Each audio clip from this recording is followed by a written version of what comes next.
नमस्कार मंडळी. तर काल तुम्ही पार्ट 1 पाहिलाच आहे. लग्न निवडताना मुलगा कसा पाहावा, घरचे कसे पाहावेत, या सर्व गोष्टी. तर आता तुम्ही म्हणाल तर आमची तर खूप जुनी ओळख आहे.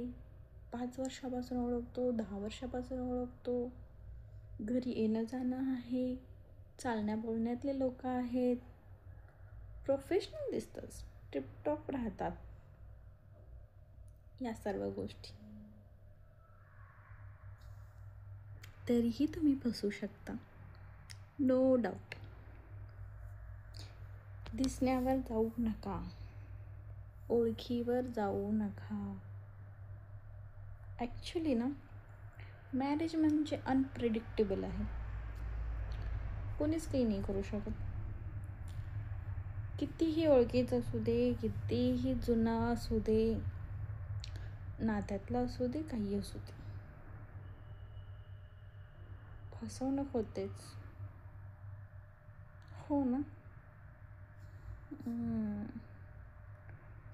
विचार करते मी पण सोल्युशन.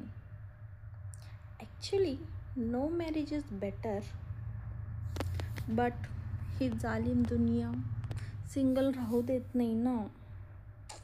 नाहीतर मी पण सिंगल राहिले असते. माझ्या घरच्यांनी तर जबरदस्ती माझं लग्न केले.